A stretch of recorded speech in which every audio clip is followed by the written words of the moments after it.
រឿងដែលខ្លួនឯងចូលចិត្តមិនមែនត្រូវតែតម្រូវតាមចិត្តអ្នកដទៃនោះទេ It's something like a daydream, but it feels so seen in the night. Something now, it's only me.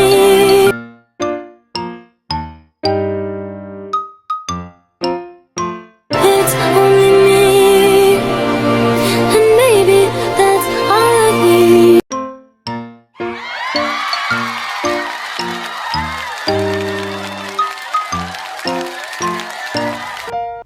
តាមពិតគាត់ទៅជាការយកសពសុខហើយកុំទៅភ័យស្មានថាអាយុ19ហើយមានអារម្មណ៍ថាលឿនណាព្រោះថាកាន់តែធំទៅបញ្ហាកាន់តែច្រើនមិនចង់ធំសោះចង់នៅដូចពីក្មេងមិនអីទេទោះបីជាយ៉ាងណាក៏យើងនៅតែតស៊ូដែរយើងមិនអាចបោះបង់ខ្លួនឯងបានទេដោយសារជីវិតគឺតែជួបបញ្ហាចឹងហើយមានល្អមានអាក្រក់អញ្ចឹងទោះយើងខកខានពេលវេលាប៉ុណ្ណាក៏ពេលវេលានៅតែដើរទៅមុខដែរអញ្ចឹងអ្វីដែលយើងត្រូវធ្វើនៅពេលបច្ចុប្បន្ននេះដែលពេលវេលាកំពុងតែដំណើរការយើងត្រូវធ្វើរឿងដែលល្អៗរឿងដែលខ្លួនឯងចូលចិត្តមិនមែនត្រូវតែតម្រូវតាមចិត្តអ្នកដទៃនោះទេ